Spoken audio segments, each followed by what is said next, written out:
going to get Jack 2 follow-up questions to his presentation, since we didn't do that before the break. And once we do that, then we'll go to more general questions from you for the panel, and anyone you choose. So follow-up questions for Jack to start with. Anybody? Yes.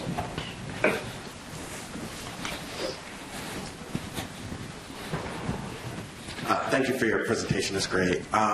So in 20th century, like particularly Marxist circles, you'll see this common distinction between actually existing socialism and then like real socialism.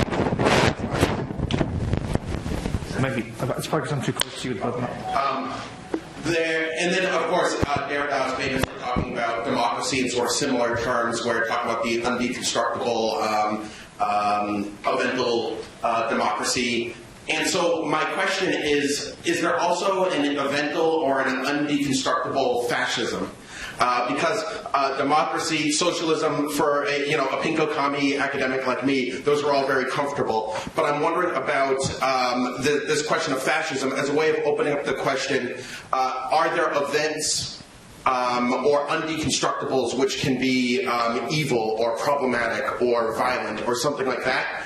Or does violence and oppression and these problems always stem from an inability to recognize an event, or can they be the correct response to a bad event, if that distinction makes sense?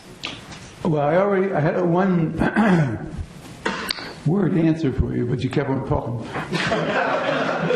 And that is when you said, could there be a deconstructible National Socialism to come, an evil to come? Yes. There's in a interview with Elizabeth Brunesco, one of the sections is entitled "The National Socialism to Come." That is to say, we can dream of evil as well as dream of justice. And sometimes when we're dreaming of justice, we produce evil. And when we dream of the name of God can be the name in which we murder. And so, yes, the event is a promise/risk, and it may produce the worst evils. Because that's why I said at one point, when you destabilize for better or for worse. You may make things much worse. I mean, I think for him, by the way, just one quick comment. I think for him, the very form of evil for him at one point is the utterly, totally, completely programmable. Tricky in the last process, but you want to.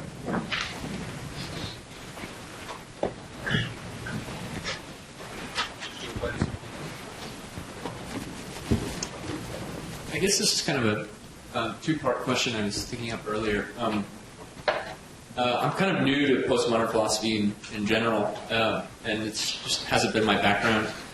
And one of the questions that has come up during this presentation is what's the role of the ideal in postmodernism? Because there are accusations that there's relativism and if you can struggling with the language. So for I know a lot of Husserl, and for Husserl, what caught him and what maybe was a motivator behind philosophy as a rigorous science was his background in mathematics. That 2 + 2 = 4, regardless of the symbols and language, for all cultures. A triangle can be grasped by anyone. And I think he saw potential in other types of inquiry for that kind of essence grasping. I'm not sure exactly the term, especially the German. And let's see. Wesenanschauung. Yes. Okay, that's it. And I think he would say that we could do something similar with other types of inquiry, just that it would be much more difficult, much more complicated. And so that's kind of the first part, and the second part would be related to this, and it has more to do with religion, I guess. Confessional theology, this distinction between radical theology and confessional theology. What's the role of confessions then, and dogma and doctrine in religion? Many might see this as a sort of ideal. I don't know if there's a solid connection. We deconstructors are deeply interested in Husserl and in the constitution of ideal objects. But what we want to do is the very first technical work that Derrida did as a student of philosophy was on the problem of the constitution of ideal objects. Exactly that. And he emphasized, there's two sides of Husserl in that, and people keep getting confused. It's like people rushing from one side of the boat to the other when they went with Husserl, the early Husserl. On the one hand, he looked like a psychologistic, like he made mathematics a function of counting.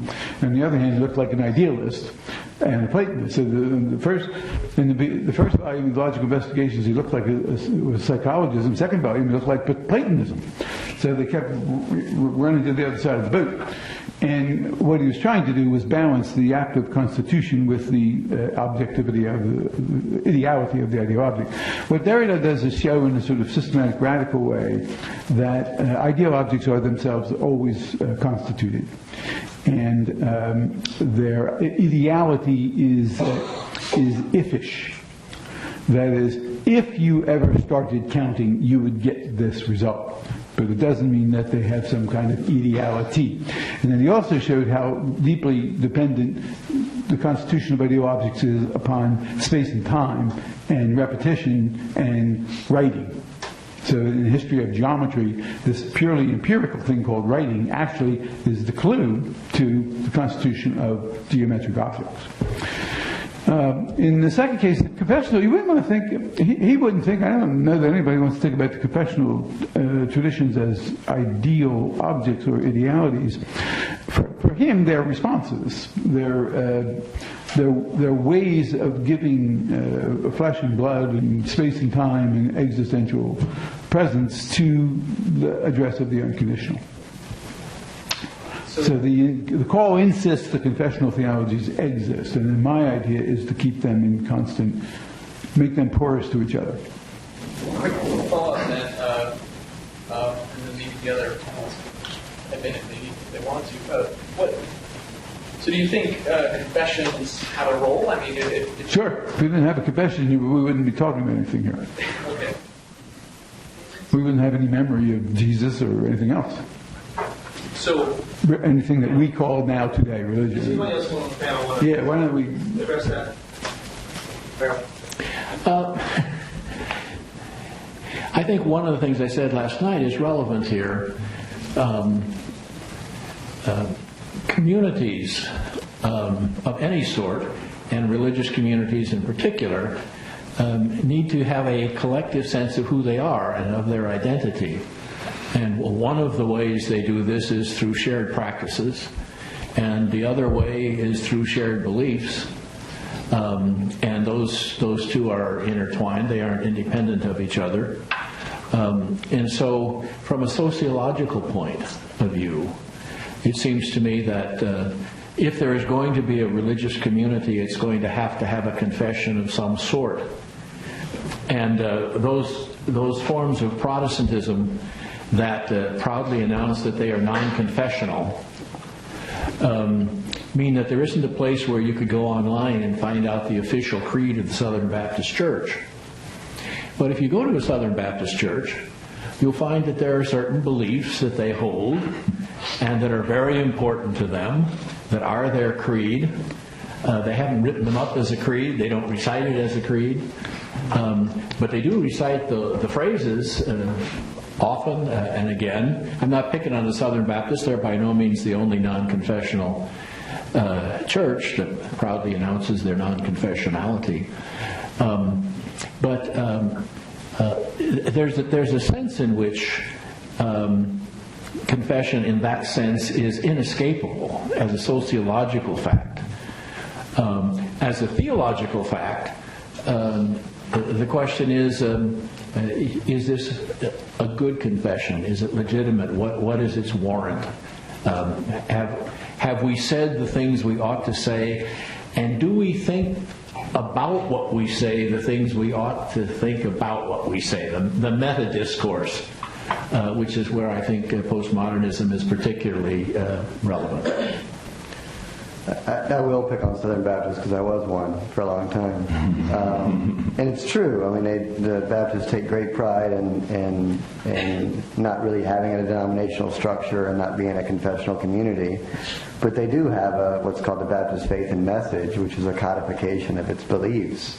And the great irony is that the Baptists are today are the most strident with regard to insisting that sort of those people up for ordination, those people teaching at their seminaries and even at their colleges and universities, subscribe to this code of beliefs. And so that for me, this is where I have spoken about a non-dogmatic theology. To me, it's where the Protestant principle is really at work. I mean, that's where the kind of tradition becomes calcified, and one has to sort of be in a position to kind of introduce some kind of movement within that, those kind of moments in which the kind of open flux of the tradition gets fixed. It's the balance Jack was referring to earlier. You have too much movement, too much flux, the whole thing disintegrates. And you get too rigid and too calcified, and it dies that way. And keeping some sense of balance between being open and being closed is not at all an easy task for any religious community, and it's official thinkers, the theologians, and so forth. But I think that the nature of the task is fairly clear. And it's important, just one quick caveat is that, and this may be a thing, Jeff, you can help me think about. So classically, the dogmatist was as opposed to the skeptic, and so it was a matter of, do you stand somewhere or do you reserve judgment about where to stand? And so there's ways of cashing out academic skepticism in particular, where it's not a denial of the external world, say, like modern skepticism might be, but it's simply a refusal to finally stand because the reasons cut both for and against any true proposition. So it's not a denial of truth, it's just saying we can't affirm truth because the arguments cut both ways.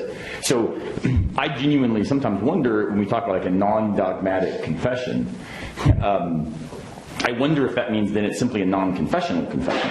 Like that I'm not sure what it would look like to say, well, it's non-dogmatic, other than to say, well, it's revisable, it's fallible. And so in that sense, I think dogma is being run as a claim about a kind of infallible modern conception of a universal truth claim that all rational people would have to ascribe to.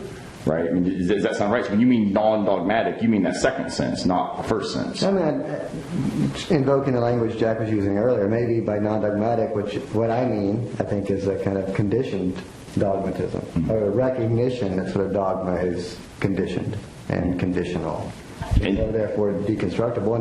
And Karl Barth, so the great dogmatic theologian, talks about the fact that this massive undertaking that he undertakes with writing the church dogmatics, that has to be sort of renewed and done again with every new generation, right? I mean, this isn't the final word with regard to church dogmatics.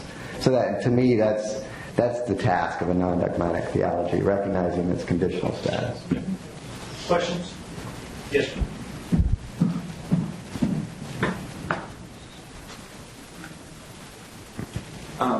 Is there if we view religion as a constructed form from deconstruction, is there a sense that religion actually functions as a way to obscure the call, so that religion can work in a symbiotic relationship with the culture in which it finds itself, so that each can survive, and actually functions to cover up the call rather than bring it forth? Sure. Yes. Amen. What they said. Yeah, sure. I mean, it's always a risk. You've got to. Every response is So what, there has to be is there anything we can do? I mean, just, I'm frustrated. Pray for prophets. I don't know. PROFITS. No. That's what they would do. Jack, I always misremember this a little bit, but I get the gist of it. And there's Jack and Richard Carney have had an exchange in which they're talking about that kind of uncertainty.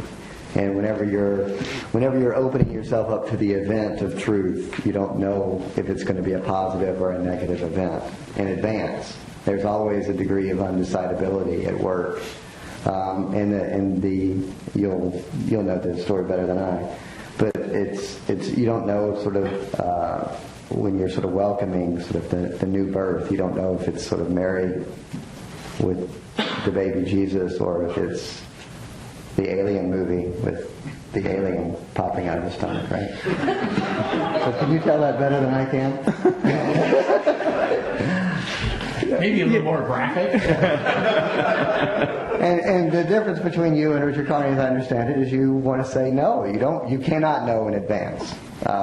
There's a degree of undecidability that goes all the way down, whereas he wants to suggest that. That's how I understand hermeneutics itself. I mean, he's being very Habermasian, I think, at that point, because I think he wants criteria for knowing what to do in an ambiguous situation, whereas the definition of an ambiguous situation is that the criteria are ambiguous. And even if you have criteria, some criteria are more important than others. You don't know what applies at this point, and it may be that this is a case where it's unanticipated by the criteria. So what you need at that point is, well, Aristotle says you need experience, and you need judgment.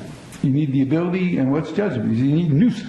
And that's the ability to see into an idiosyncratic situation which you've not faced before, and have a sense of what to do, and you may be wrong.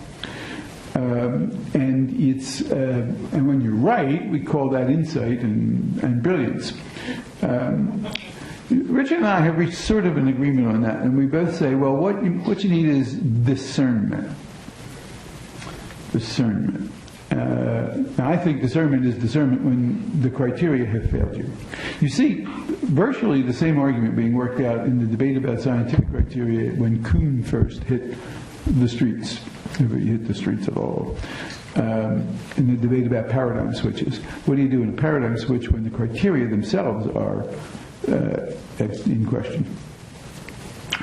So in situations like that, you need people with experience and goodwill and judgment. I've argued elsewhere that maybe a name for those people is something like a postmodern, ethico-political exemplar. And so I actually draw on Aristotle to say, and Edith Visegrad, who has this idea of a postmodern saint, which is someone who spends her entire life devoted, to the other. The problem is that often to be devoted to the other, you have to also figure out where devotion to yourself lies and your community lies, and so it requires these decisions. But I think, and maybe Jack, you'll disagree with me on this, I actually think we do need criteria. It's just that I think the criteria probably aren't going to be specified as necessary and sufficient conditions from some sort of universal rational perspective.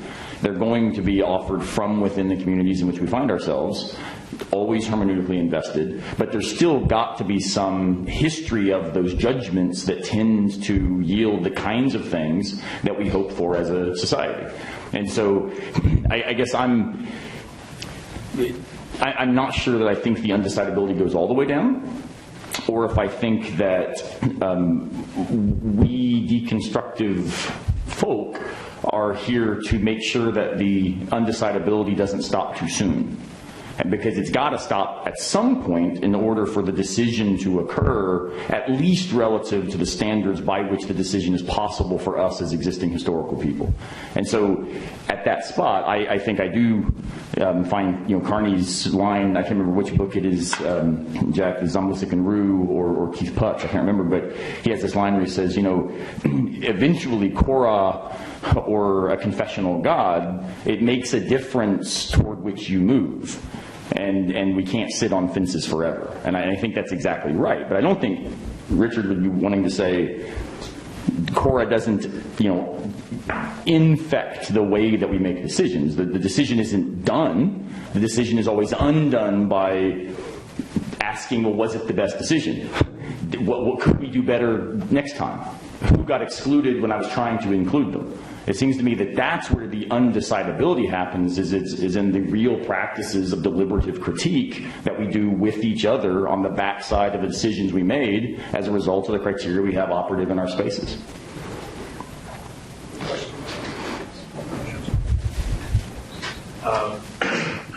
Excuse me. So I was thinking yesterday and today about kind of different routes for postmodernity that weren't taken, and one of my favorite mid-20th thinkers, Gabriel Marcel. So when he starts to do his kind of move beyond modernity, he starts with the mystery of the body, and what ends up happening. I don't think many thinkers take up this kind of mystery of the body question, and so postmodern thought and deconstruction and hermeneutics become very language text focused. So in what way, with the end of religion and postmodern thought in general, how do we speak of embodiment and carnal being, something Richard Carney himself is writing about now a lot? Where is the body in these reflections? One way to did you want to go off that, Jack? I think the privileging of language is not accidental. I think, to begin with at least, the body belongs to nature, and language belongs to spirit. And the realm of meaning has roots in the body to some degree. But the most fundamental meanings, it seems to me, that govern human life and its values are the ones that do not stop where the body and its desires stop, but which supervene on those.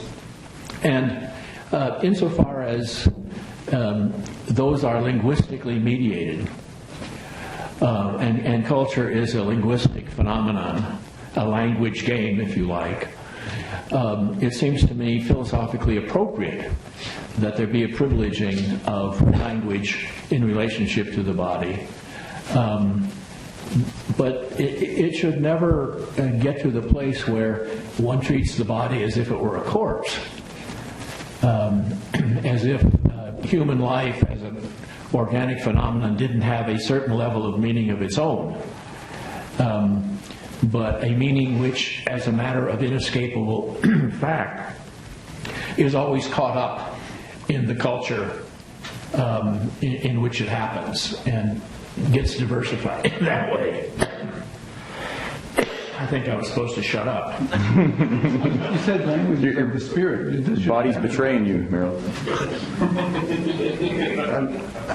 I would just, I don't want to put another plug in for Malibu, but plasticity is an embodied concept. And as she describes the paradigm shifts that she sees happening right now, in which she's instrumental in achieving, as we shift from the epoch of writing and language to one of sort of plasticity, materiality, embodiment.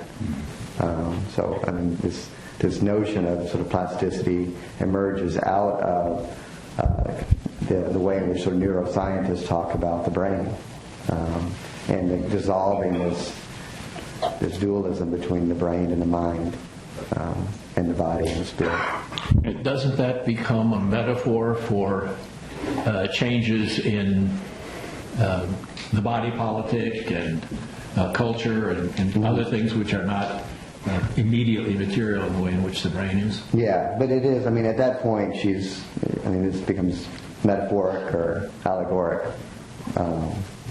But as she's moved beyond this sort of initial kind of work in which she's trying to draw out the political and social implications of the brain's plasticity, I think she's been sort of much more careful and talking about or sort of remaining within a kind of embodied framework, especially with the more recent work on psychoanalysis and Freud, and in sort of gender relations. So yeah, at first it was merely a sort of metaphor, but I think it's become sort of more and more material through and through. Feminist theory and queer theory also brought postmodern discourse back in, reminded of its body, and that was important. As deconstruct, Jean-Luc Nancy has been a really important voice in these days, in the last 10 or 15 years, and he's all about feeling, affectivity, affect theory. Is an important part. One of the last things Derrida wrote was "the animal that therefore I am." Trying to, I think that the interest in language at the beginning was situational. Structuralism was dominant. It went back to Saussure, and so the argument broke out about language. But it soon became clear that it was about a much broader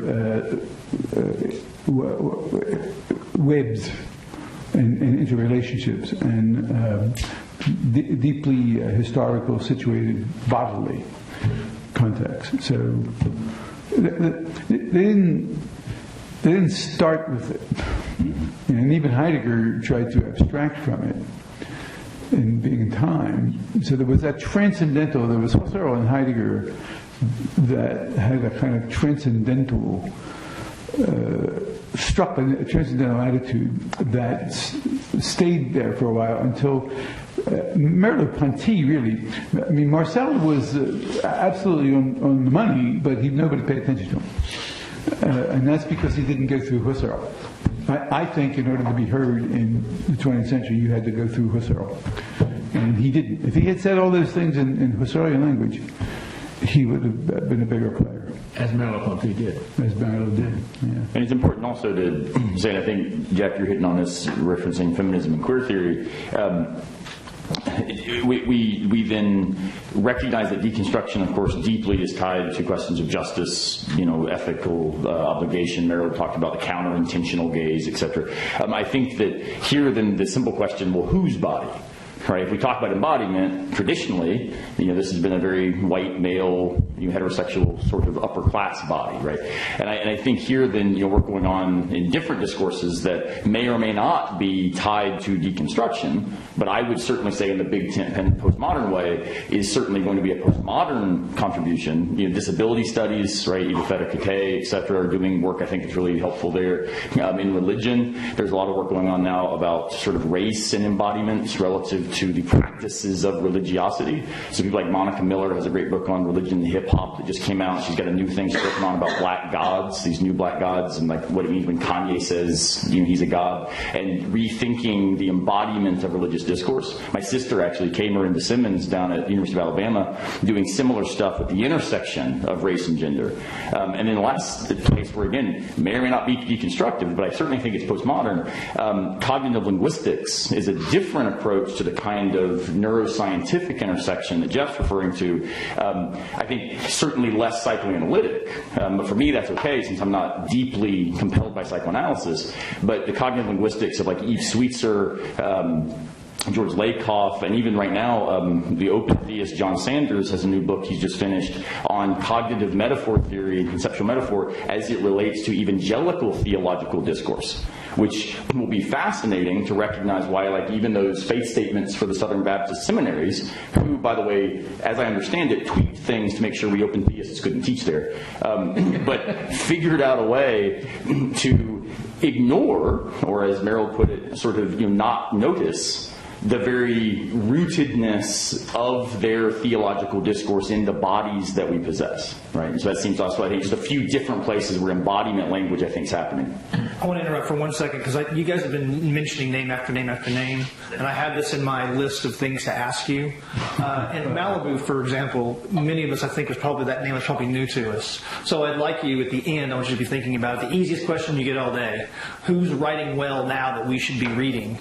And that's going to be the last thing we finish with. So, because some of you I know are taking notes, And so just give us, everybody I think by now wants to read Malibu, so let's start, be thinking about that list. And I also want something for introductory stuff to Kierkegaard, Heidegger, and I say introductory like it's really a thing, I know.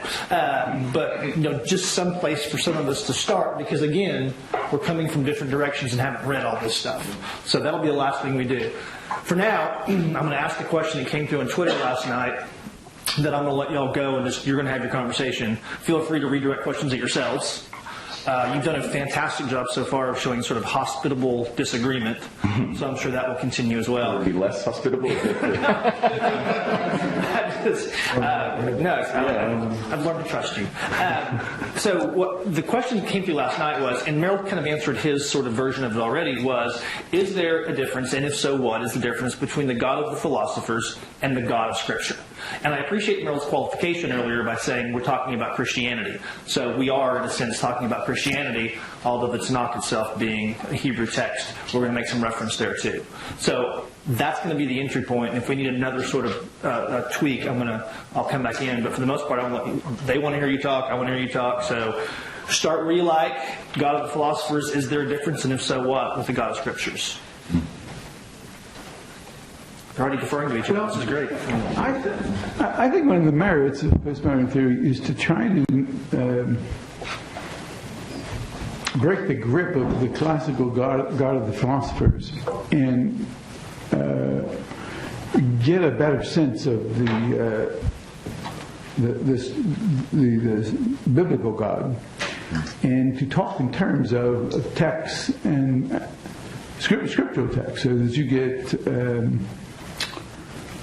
important secular philosophers who are really interested in St. Paul, right? And who talk about Paul and Paul's writings, and read the Greek and come up with novel and sort of startling interpretations of Paul or Augustine.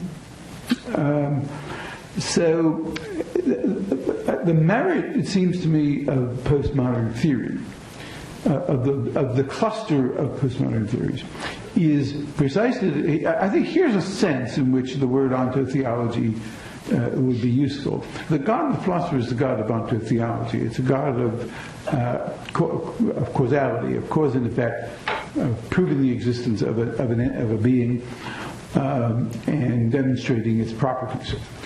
And postmodern theory, and that's not that goes back to scholastic philosophy. It was a tradition I was nurtured in, and it continued in through modernity, and it continues today in analytic philosophy and in analytic and in Thomism, particularly analytic Thomism. Thomism has become more and more analytic. I think that the kind of philosophers are through and under the phenomenological impulse supplied by Husserl and sort of institutionalized for us by Heidegger, and the existential impulse of Kierkegaard and Nietzsche, changed the subject, and began speaking of God, of a biblically recognizable God. And so one of the things I was arguing in the Prayers and Tears of Jacques Derrida was that most of the discussion about Derrida and religion up to that point had been about Derrida and negative theology. And I said, look, this is not negative theology. I mean, there are interesting sort of residences in negative theology, but it's not negative theology. For one reason, negative theology is Christian. The people that they were talking about were pseudo-Dionysius and the Christian Neoplatonic tradition. I said, he's not interested in that. He's Jewish. This is a very Jewish picture emerging in deconstruction. The question is the psychoanalysis a Jewish science? I said, well, is deconstruction a Jewish, not science, but some discourse? And I think Derrida was hearkening back to a biblical voice that he grew up with as a kid. He was just, he just absorbed it by osmosis. Then he met Levinas, and Levinas gave it philosophical language. And then it was Levinas, perhaps more than anybody in this whole gang, who introduced the voice of the Bible into contemporary philosophy in the most exotic, strange, weird language. He put it into no known human language. I mean, Levinas is such an exotic writer. But if you come from if you have a biblical tradition behind you, you hear it. You hear it, you get it, because he's talking about the hinyenai, if that's the way you pronounce the Hebrew, the mivrasi of, and this inverted intentionality, which is a biblical phenomenon. Stuff the philosophers never thought of. Philosophers thought in terms of heteronomy and rationality. But the postmodern discourse about religion, I think, took a decisively biblical turn away from the classical God of the philosophers, which was pretty much the God of ontotheology. I was part of a colloquium some time ago that became a little book, which was formed around the thesis, philosophers of religion in the APA tend to be fairly classical theists, and philosophers of religion in the AAR tend not to be. That was put forth as a fact that nobody would dispute. And the question that was posed is, how do you explain this? And we didn't do a very good job of explaining it. We tried, but everyone agreed that it was a fact. So if you ask, well, who is the God of the philosophers? One of the answers you have to give is, well, which philosophers are you talking about? And the philosophers of religion in the APA, who tend for the most part to be Christian, for one thing, and fairly classical theists in the context, almost always have at least some fairly deep affinity for Aquinas, which means two things. One, they don't shy away from the abstract, impersonal, metaphysical discussions that are rightly identified as ontotheology, and so they'll debate about the simplicity of God and about the various omnis and so on and so forth. But at the same time, like Aquinas, they're Hegelians. And that discourse is aufgehoben. They're Kierkegaardians. That discourse is teleologically suspended in a biblical discourse in which God is the God I tried to identify earlier, a God who is a purposive agent and not merely a cause, and a speaker who enters into covenant and who gives commands and who offers promises and so forth. So that abstract metaphysical and the biblical personal, the I-thou kind of business, are perceived together. Insofar as that's the God of the philosophers, that's the biblical God subjected to certain kinds of philosophical reflection without disappearing. There are other ways, it seems to me, of putting God to philosophical subjection in which the person of God, the personal, the thou-ness of God, a God who could see me and a God who could address me, does evaporate and disappear. And then, as in those passages from Derrida that I was quoting earlier, God becomes a name for something quite different, and usually something very human. I'll be brief.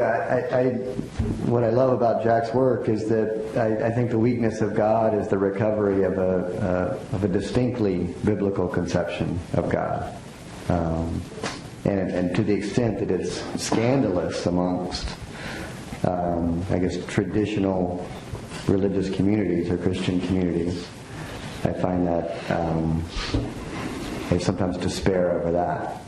The idea that you can't sort of recognize this discrepancy between the ways by which certain non-biblical conceptions of God have been kind of overlaid onto the biblical conception of God, that I think Jack's work really does nicely recover, and makes it a stumbling block once again, as it originally was. So one of the things that I teach my students a lot is, when Nietzsche kills God, it's the moral God, he says, who's died. It's the God of philosophers. We read Battimo, and he says, the death of the God of the philosophers allows for the possibility of the God of the book to signify again. So we get a lot of mileage out of this distinction. So since the fellow panelists have, I think, explained how they make sense of that in, I think, really profound ways, let me maybe at least give one reason why I sometimes worry about the distinction. Even though I would, in 90% of other contexts, defend the distinction, here's why I worry about it. And this was, in some sense, part of what I was trying to get to last night in my talk. But so about 2 weeks ago, my son woke up at 1 o'clock in the morning and went to the restroom and then proceeded to pass out at 1:15 a.m. And my wife and I happened to be in there because he had yelled, "Mommy!" So we went running in. I'm grabbing my son's body, which it turns out phenomenologically, that sort of insider experience. I've never held a dead body, but I can't imagine it feels much different than holding a body that has lost consciousness, right? I mean, just the sheer, there is no muscle resistance that I experience is terrifying, right? For anybody, especially when it's your 5-year-old. And so, without even thinking, there was no reflection, there was no decision in either a Derridian or a speech act theory sense. It was simply, I found myself screaming, "Jesus, help my son." I don't think I cried out to the God of philosophy, right? I wasn't thinking, "Causa sui, help my son." I think I was crying out to the God of the Scriptures, the God that for me is present when I take communion in my churches, the God who is present in the worship services when I'm playing drums and it's not just a matter of getting the 8th notes right? Whatever that is, that's, I think, the God I cried out to. Here's my worry. I often wonder when I go to philosophy of religion conferences, and I try really hard, and maybe as the conversation goes on, I'll try to defend this a little bit more strongly. I try really hard to say that the analytic continental divisions in philosophy of religion, in particular, are not things we need to even mess with overcoming anymore. It's just stuff we should ignore and start drawing on whatever resources seem helpful for the questions we ask. And so that's why I call it mash-up philosophy of religion, right? We should just mash up, draw on whatever makes sense, do the best work we can in answering questions. That said, when I'm at these conferences, I rarely think to myself, the God about whom we are talking, mainly as Christian philosophers, right, which I mentioned last night, is a problem in all sorts of ways and something we need to also find ways to overcome. But I'm pretty sure the God about whom we speak as philosophers is rarely the God to whom I cried out when my son was limp in my arms. That seems like a disaster somehow. And yet, it seems like if it's something we bring more closely together, that we've got two worries. We have the ontotheological worry that now the God about whom we speak in philosophy is the God of Scriptures, which means we've got philosophical categories overlaid on theological discourse, and so we're never actually now speaking about the God of Scriptures, we're only ever speaking about the constructed discourse that's operative in philosophical communities. Oops. Right? That's one worry. So ontotheology. The other worry, though, is the worry I have about analytic theology, if any of you are familiar with this movement in recent years. And my worry there is that philosophy of religion really does just become theology. And again, my reason for worrying about that is because I have too much respect for theologians. I think there's a different kind, as Meryl, I thought, did a great job of saying earlier, there's a different kind of immediacy to the evidential sets. Right? The ecclesial, revelational, biblical, whatever it is, authorities can operate in theological discourse with an immediacy that they just can't in philosophy, and I think shouldn't. So I'm an officer in the Society of Christian Philosophers, and yet I've very publicly stated I think Christian philosophy is bad strategy for philosophy of religion right now. Precisely because Christian philosophy has itself become the power discourse in philosophy of religion. So we don't any longer need to, in some sense, speak from our Christian starting points, because when we do this, what we're usually saying is, let's ignore the starting points of all those non-Christians, right? And so it becomes the very sort of problematic discourse that all of us on the panel want to resist. So I don't know what to do, right? So all that's to say, it seems like somehow as a philosopher I've got to speak about the God that I speak to, I think, when I cry out when my son's laying in my arms. And yet, if I do that, I think I may necessarily engage in either onto-theology or just theology in a way that makes philosophy no longer something that matters. So I don't know what to do relative to that, but that's where I find myself right now wrestling with what is the future of philosophy of religion. I don't know.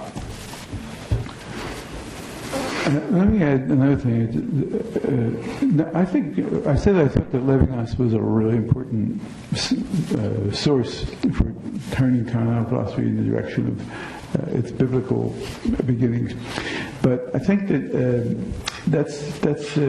we need to add to that. First of all, Kierkegaard himself. I mean, Kierkegaard thought of himself as a religious author, and he has his Johannes Climacus said that he's not trying to create a new philosophical system, but he revolutionized the direction of philosophy. And I think everybody who came on the scene in 20th century continental philosophy had come under the impact of Kierkegaard, whose thinking was deeply biblical. And then, even in someone like Heidegger, this is why it's interesting when Merrill points to the text where Heidegger talked about correcting theology, which he certainly did. He was correcting it in terms of being in time, but being in time was pretty much the ontologization of Augustine's Confessions. And he tells us he gave a course on St. Augustine's Confessions that was published about 20 years ago, and we translated it into English and published it, and Merrill published it in his Indiana series. Translated by one of your students. Yes, two of my students, Matthias and Jennifer. The course on St. Augustine. It was a 2-semester course. The other course was on St. Paul. What Heidegger has to say about time, which deeply influenced what Derrida said about time, which you are hearing today, comes from a gloss that Heidegger made on 1 Thessalonians about not knowing the day nor the hour and not trying to count it up with calendar time, but being inwardly transformed and ready.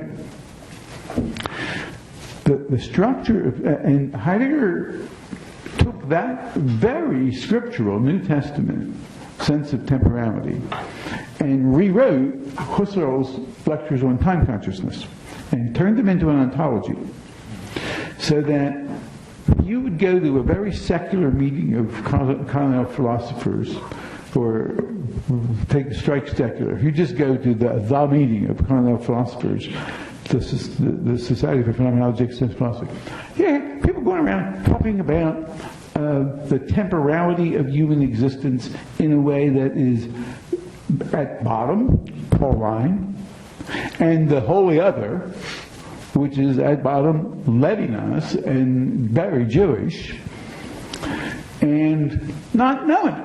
Not knowing the Paul or the Hebrew scriptures that are behind it. So I think that experiential, biblical sense and scriptural understanding of God was foundational. I once wrote a little piece on the history of that, and every single one of those people had a degree in theology. The 5 people who founded the phenomenology group, the phenomenal philosophy group, all had degrees in theology. and some of them had renounced it and denounced it. Charlie? But they all had started in theology. Well, this might be obvious what I'm about to say. I think the distinction between the God of the philosophers and the God of the Bible, however we're putting it, is certainly fundamental to a lot of postmodern philosophy of religion and the ways by which people have tried to address the problem of ontotheology, or to redress the problem of ontotheology. But that is not to say that somehow the biblical conception of God or the biblical portrayal of God is unconditional. I mean, that too is a conditioned construction that can be deconstructed as well. So, I mean, just because one is able to kind of make that distinction doesn't sort of get you out of the fix that I think we've been trying to describe over the last couple of days when it comes to speaking of God. So I have a question then for Jeff and Jack. Meryl and I both, I think, at least hinted, and Meryl, you can correct me if I misunderstood you on this, at least hinted toward the idea that the difference in philosophy and theology, though absolutely constructed, there is no, sui generis distinction in play. These are histories, so that in this case, Jack, I agree with you, it's not a meaning claim, it's a history claim. But one of the histories, and a very prominent one, that differentiates philosophy and theology is as a matter of the kind of evidential authorities operative in the two different discursive communities. One has something like capital R revelation, something like ecclesial, authorities that operate. One has something like this thing called reason that then shows up with all the sub K's and H's and S's, and yet, if something like that history is right, I guess I wonder why radical theology counts as theology if Jeff was right last night to say it has no relation to an ecclesial or revelational or biblical authority structure, that it's independent of this. Why not call this something like, I'm thinking here of like its relationship to what sometimes is called, critical theories of religion. It seems to me that there's an awful lot going on in the sort of meta-critique, especially Jeff in your paper, that sounds a lot to me like a very substantive and important supplement to people like Russ McCutcheon and Craig Martin and Jonathan Z. Smith, who I know you made some reference to. So why not, in some sense, identify with that tradition and radicalize it, rather than identifying with a tradition historically defined by authority appeals that are now being rejected, which would seem to reject the tradition? And to tell you really quickly, that's going to be, you get the last redirect, and you can answer that, but we're over time, so this is going to be the last sort of thing you address. So. Well, I do think some of it is critical theory of religion, but I'm not interested in that so much as I am interested in what the American Academy of Religion calls constructive theology. That's what I do. Now, in a simpler day, we would call that philosophical theology. I would rather call it. I prefer the expression not theology but theopoetics. I think it's what I'm doing is a phenomenology of our experience of what's going on in the name of God.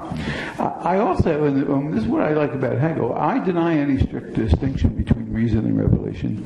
And I think a revelation, what we're calling revelation, is a response to the unconditional that addresses us, which takes the form of religious narratives and metaphors and metonymies and parables and its own kind of special discursive resources and practices.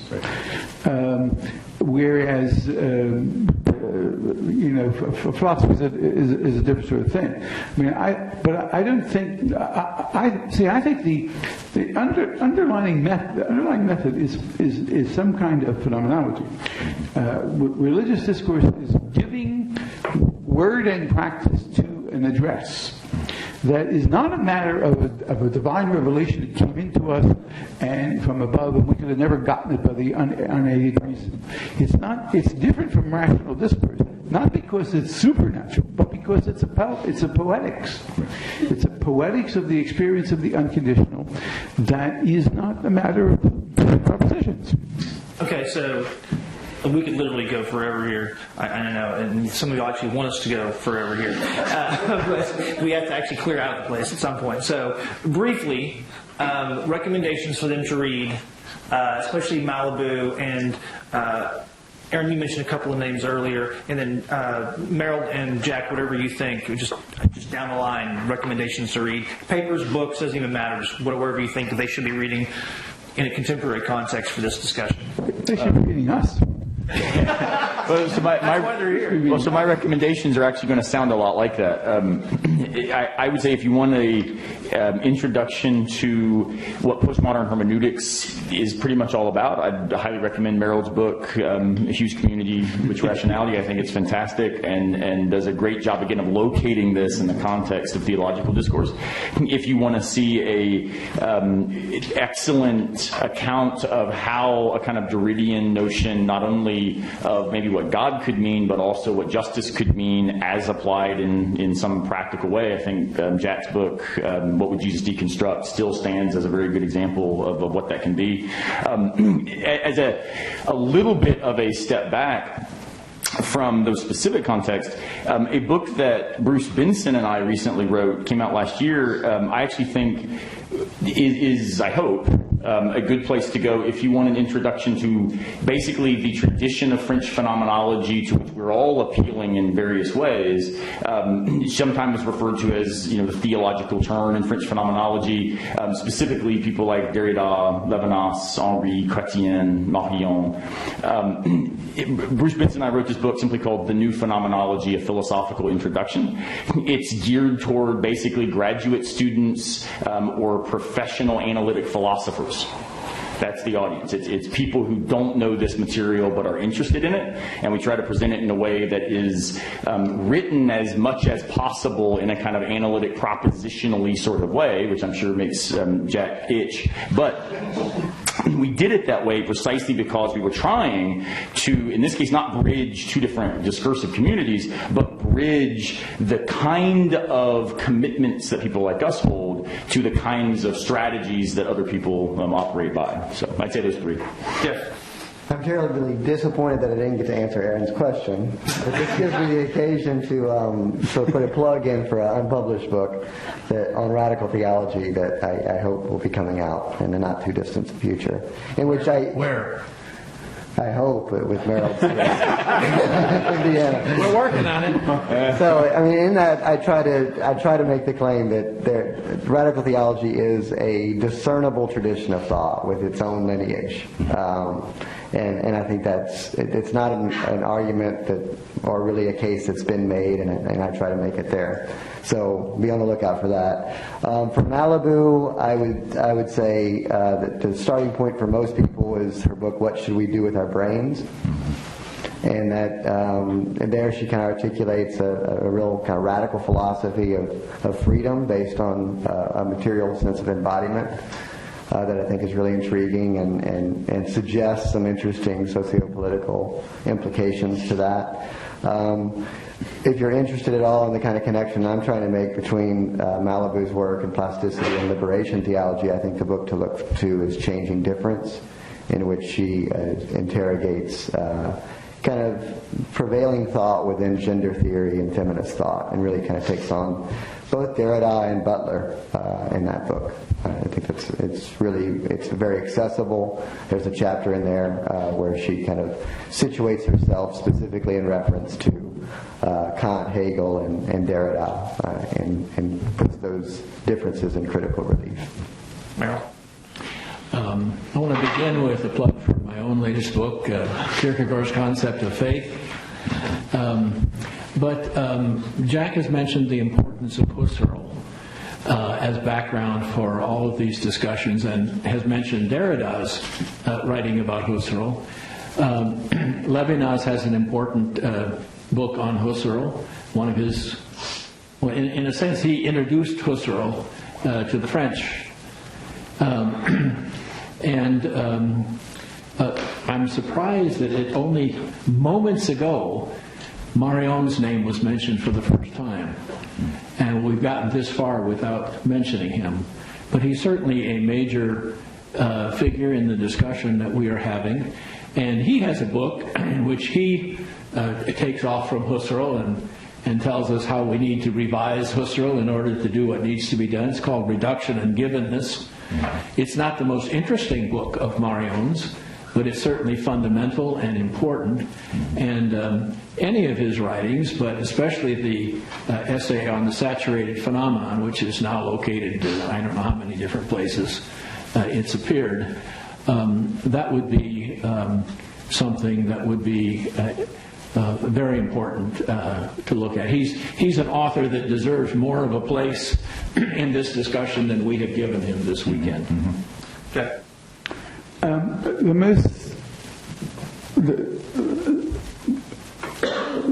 The clearest expression I've ever been able to give to all this stuff from my own stuff, my own work, is What Would Jesus Deconstruct? And that book sort of keeps on keeping on. You know, and it's being used in intro courses and stuff. So, you know, that if you actually want to hear the specifically Derridian version of this thing we're calling radical theology, that in the plainest language that I know how to put it, that's that. If you want a more popular voice, who is, don't underestimate him and think that he's just screwing around. I read Peter Rollins. Peter is trained, and he puts things in a sort of conversational way that makes you at first think he's not to be taken too seriously. Take him seriously. He puts things clearly that are aimed specifically at people who can't spend their whole life trying to figure out what difference means. If you want a more sophisticated, academically oriented survey of what's going on in contemporary philosophy religion, what's Karina Geschwanter's book, which Postmodern goes through everybody?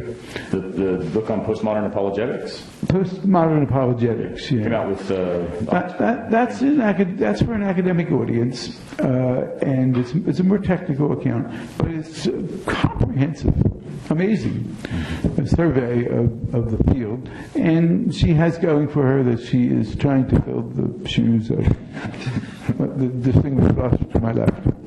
And if you also want a very much more technical but very focused debate that is the sort of stuff that maybe Meryl and I sort of in various ways are representing, and Jeff and Jack are in various ways representing as sort of at least two different options within deconstructive philosophy of religion, Stephen Minister and I put together a book called Re-Examining Deconstruction and Determinate Religion.